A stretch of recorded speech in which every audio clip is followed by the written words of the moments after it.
আমি 2 রাকাত নামাজ পড়েছি 3 বছর 24 বছর আমি জিবরাইল আমিনের হায়াত থেকে অতিবাহিত হয়ে গেলাম, কিন্তু আমার চাইতেও কি দামি আছে নি? ওরা কি আমার চাইতেও দামি নেই? আল্লাহ পাক রব্বুল আলামিন রব্বে করিম দেরি করে নাই। আল্লাহ বলতে লাগলেন, এ জিবরাইল আমিন শুনো শুনো, তুমি হলে নুরানি জগতের মালায়েকা, দৃশ্য জগতের ফেরেশতা, মালায়েকাদের সরদার, ফেরেশতাদের সরদার। শুনো, তুমি নামাজ পড়েছো আমি আল্লাহকে দেখে দেখে। কাকে? আমি আল্লাহকে দেখে দেখে। তুমি জিবরাইল চিনতে করেছো আমি আল্লাহর চেহারা দেখে দেখে। তুমি জিবরাইল চিনতে করেছো আমি আল্লাহকে কাবা বানিয়ে, ঠিক কিনা? তুমি জিবরাইল চিনতে করেছো আমি আল্লাহর কাছে জান্নাত আছে, ঠিক কিনা? তুমি জিবরাইল চিনতে করেছো সব কিছুর মালিক আমি আল্লাহ জেনে, ঠিক কিনা? আমি হলাম আলিমুল গায়ব, এটা তুমি জিবরাইল জানো, তোমাকে আমি জানিয়ে দিয়েছি। সেজন্য তুমি আমাকে দেখে দেখে 2 রাকাত নামাজ পড়েছো। এক রিওয়ায়াতে 3 বছর, আরেক রিওয়ায়াতে 24 বছর তোমার হায়াত থেকে অতিবাহিত হয়ে গেছে।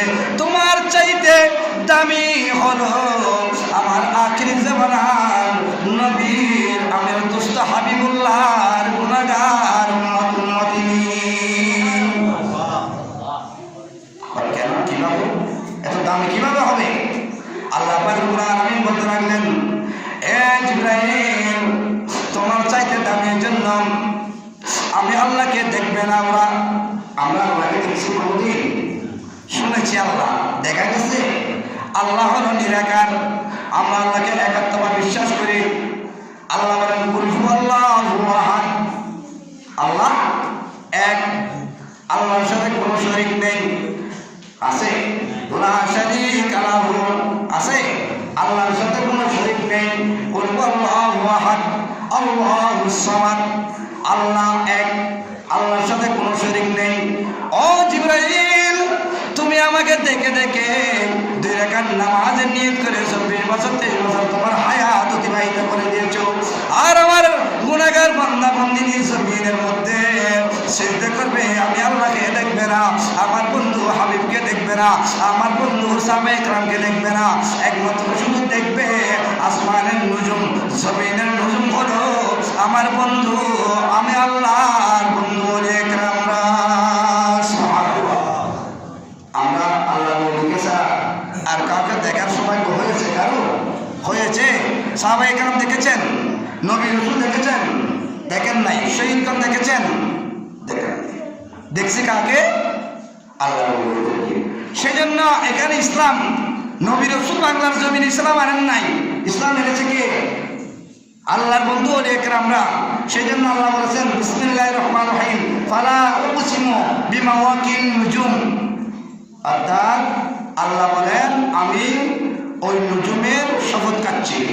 ওই নুজুম, নুজুম মানে তারা, আমি আসমানের তারার কসম খাচ্ছি, শপথ খেয়ে বলতেছি আসমানের নুজুম হচ্ছে তারা, আর জমিনের নুজুম হচ্ছে আমার বন্ধু ওলিয়ে কেরামরা। চিন্তা করে সুবহানাল্লাহ। সেজন্য এখানে ইসলাম এনেছে কে? আল্লাহর ওলিয়ে কেরামরা। আল্লাহ বলেন জিবরাইল তোমার টেনশন করতে হবে না, প্রেশান হতে হবে না, তোমার চাইতে বড় দামি হলো আমি আল্লাহর বান্দা। কারণ কেন এত দামি কেন? তুমি আমাকে দেখে দেখে নামাজ পড়লে ভুল হবে কিনা?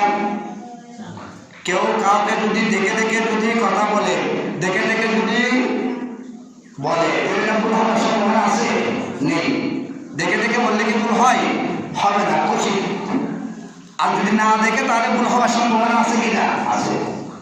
ও জিবরাইল আমি এত দামি বানিয়েছি জন্য তুমি আমাকে দেখে দেখে নামাজ পড়েছো, তোমার ভুল হবার কোনো কারণ নেই। কারণ তুমি নুরানি জগতের, অদৃশ্য জগতের মালায়েকা জিবরাইল আমিন, ফেরেশতাদের সরদার, তোমার ভুল হয় নাই। কারণ তুমি আমি আল্লাহকে দেখেছো, সেজন্য ভুল হয় নাই। আমার কতগুলো বান্দা আখির ওয়াক্তের মধ্যে আমি প্রতিনিধি সৃষ্টি করবো আমার বান্দা, আমার বান্দারা আমি আল্লাহকে দেখবে না, আমার বন্ধুকে দেখবে না, আমার আল্লাহকে না দেখে আমি আল্লাহ একাত্মতা বিশ্বাস করে, আমার রাসূলের রিসালাতকে বিশ্বাস করে, আমার হাবিবকে বিশ্বাস করে, আমার দুষ্ট হাবিবুল্লাহকে বিশ্বাস করে আল্লাহ বলতেছেন জিবরাইল আমাকে বিশ্বাস করে আমার বন্ধুর রেসালতকে মেনে যারা নামাজ পড়বে, যারা দুরূদ শরীফ পড়বে, যারা জিকির করবে, যারা আমার ইবাদত করবে, ওই রকম বান্দাগুলা এবং বান্দা বান্দিনীগুলার ওই ইবাদত তুমি জিবরাইল আমিনের 23 বছর 24 বছর 2 রাকাত নামাজের চেয়েও অতি উত্তম জনাব। আল্লাহ বলেন বিসমিল্লাহির রহমানির রহিম লা ইলাহা ইল্লাল্লাহ মুহাম্মাদুর রাসূলুল্লাহ সাল্লাল্লাহু আলাইহি ওয়াসাল্লাম। আল্লাহ কেন আছে? এখানে কলমা আছে লা ইলাহা ইল্লাল্লাহ, এখানে কয়টি হরফ? লা ইলাহা ইল্লাল্লাহ এখানে কয়টি হরফ, কয়টি পণ্য? শুনেন 12টি। কয়টি? লা ইলাহা ইল্লাল্লাহ আপনারা কথা দেখেন কয়টি? 12টি। মুহাম্মাদুর রাসূলুল্লাহ সাল্লাল্লাহু আলাইহি ওয়াসাল্লাম, চিৎকার করে বলেন সুবহানাল্লাহ। ওখানে 12টি। লা ইলাহা ইল্লাল্লাহ 12টি, মুহাম্মাদুর রাসূলুল্লাহর মধ্যে 12টি। আল্লাহ পাক বলেছেন ওগো আমার বান্দা বান্দীরা শোনো, লা ইলাহা ইল্লাল্লাহ যেটা আমি লাওয়াকানের খোদার নামের মধ্যে 12টি হরফ দিয়ে আমি দুনিয়া সৃষ্টি করেছি, ঠিক কি না?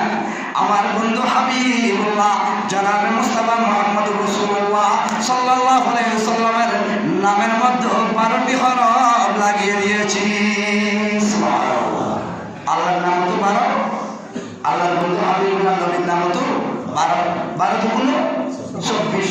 আল্লাহ বলেন ওগো বান্দা শোনো মশলা, দিনের মধ্যে 12 ঘন্টা, রাতের মধ্যে 12 ঘন্টা, তাহলে হয়ে যায় 24 ঘন্টা। আর রাতে দিনের মিলে আমি আর আমার বন্ধু এই পৃথিবীকে পরিচালনা করি। সুবহানাল্লাহ, ঠিক না? বুঝাচ্ছে আল্লাহর কাছে 12টি, নবীর কাছেও 12টি। এটা কে দিয়েছে? আল্লাহ দিয়েছে। তাহলে বোঝা যায় দিনে 12 ঘন্টা, রাতে 12 ঘন্টা, 12 দুগুণ 24 ঘন্টা। 24 ঘন্টাকে যোগ করে একটি কলমা বানিয়েছে। সেই কলমা আল্লাহর নামের সাথে আল্লাহ পাক রব্বুল আলামিন দোস্তের নাম বসিয়ে দিয়েছে। সুবহানাল্লাহ। আমি তো রাজনীতিকের ব্যাপারে কোনো কথা বলি না, শুনেছেন? আমি রাজনীতিকের ব্যাপারে কথা বলি না, কারণ লা ইলাহা ইল্লাল্লাহ মুহাম্মাদুর রাসূলুল্লাহ এটা নাকি আল্লাহ থেকে রসুল জুদা, রসুল থেকে আল্লাহ জুদা। তাহলে বোঝা যায় এখান থেকে শায়েররা কি বলতেছেন? আল্লাহ মানা নবী মানা নয়, ঠিক না? আল্লাহ মানা নবী মানা নয়, নবী মানা আল্লাহ মানা হয়। আমার আল্লাহ বলেন ওগো বান্দা আমাকে যদি মানতে মানতে মানতে মানতে যদি সুপারি গাছে লাগাই যদি উঠে যাও, কোনো লাভ নেই। আল্লাহ আল্লাহ আল্লাহ আল্লাহ আল্লাহ আল্লাহ করতে করতে যতক্ষণ পর্যন্ত আমার বন্ধু রেসালতকে মানবে না, আমার বন্ধুকে উসিলা মানবে না, আমার আল্লাহ বলেন বিসমিল্লাহির রহমানির রহিম ওয়াবতাগু ইলাইহিল উসিলা, আমি উসিলা তালাশ করতে বলেছি, উসিলা তালাশ করো। হাসবুনাল্লাহু ওয়া নি'মাল ওয়াকিল, নি'মাল মাওলা ওয়া নি'মান নাসির। আমি আল্লাহ কোরআনের মধ্যে কুদরতুল জামানে নাম দিয়ে দিলাম, উকিল তালার কথা বলেছি, ঠিক না? এগুলো কোরআনের আয়াত। হাসবুনাল্লাহু ওয়া নি'মাল ওয়াকিল, আপনি উকিল তালার কাকে উকিল ধরবেন? আপনি গাউসে পাককে উকিল ধরবেন, আপনি কাদা শাহকে উকিল ধরবেন, আপনি হযরত কেবলাকে উকিল ধরবেন, আপনি আব্বাস শাহকে উকিল ধরবেন, মালিক শাহকে উকিল ধরবেন। এভাবে আল্লাহর যতগুলা বন্ধু আছে সবাইকে আপনি যদি উকিল বানিয়ে যদি আপনি মদিনাওয়ালা রসুলকে নিয়ে যদি দোয়া করো, আল্লাহ কুদরতুল জামান এলান দিতে লাগলেন ওগো বান্দা তুমি দোয়া করতে দেরি, আমি আল্লাহ মক্কানের খোদা কবুল করতে দেরি হবে না। তাই মুসলমান আল্লাহ পাক রব্বুল আলামিন আমাদেরকে আপনাদেরকে সবাইকে এই যা কথাবার্তা বলেছে এগুলো আমল করার তৌফিক দান করুন। এবং আপনারা যারা